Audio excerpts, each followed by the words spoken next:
Kevin Durant muling binalikan ang issue ng pagkakahiwalay ng Big Three ng OKC. Sa isang panayam mula sa starting five, ibinulgar ni Kevin Durant ang tunay na naramdaman niya matapos matrade si James Harden palabas ng Oklahoma City Thunder noong 2012.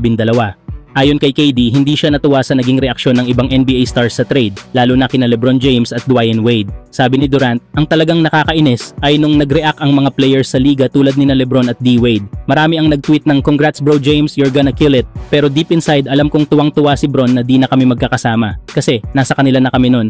Matatandaan na nung panahon na yon, sobrang lakas ng trio ni na Kevin Durant, Russell Westbrook at James Harden sa OKC. Isang batang Big Three na mabilis umakyat sa tuktok ng Western Conference. Sila rin ang nakaharap ni na LeBron James at Dwyane Wade sa 2012 NBA Finals, kung saan tuluyang nanaig ang Miami Heat sa loob ng 5 laro. Pero ayon kay Durant, kung hindi tinrade ng Thunder si Harden papuntang Houston Rockets, posibleng nagpatuloy ang paghahari ng OKC at muling nagharap ang dalawang powerhouse teams sa susunod na finals. Sa madaling sabi, natatakot daw noon sina LeBron at Wade na baka makabawi ang Thunder sa kanila sa mga susunod na taon.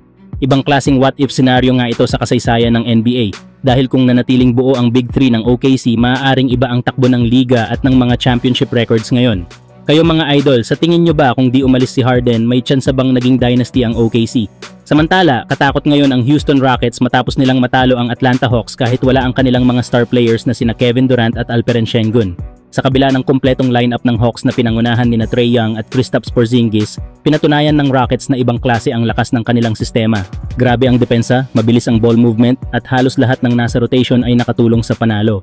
Pinangunahan ni Isaiah Crawford ang opensa ng Houston matapos magtala ng 20 puntos, habang si Josh Okogie ay nagtala ng 28 puntos at matinding depensa. Dagdag pa dyan ang solid na laro ni Reed Sheppard na may 29 na puntos at 6 na assists na tila veterano sa kontrol ng laro.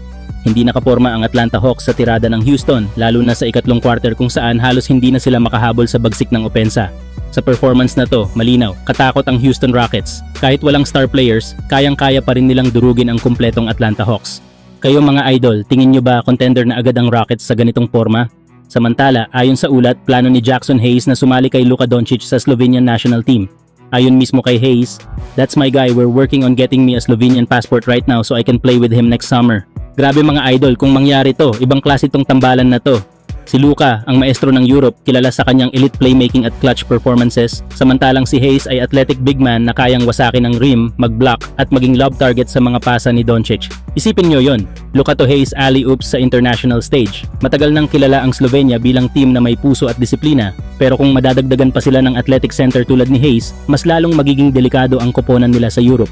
Kung matutuloy ito, siguradong magiging exciting ang summer para sa Slovenian basketball fans at baka naman ito na ang panibagong super duo na aabangan sa international scene. Kayo mga idol, anong masasabi nyo sa posibilidad ng tambalang Luka Doncic at Jackson Hayes sa Slovenia?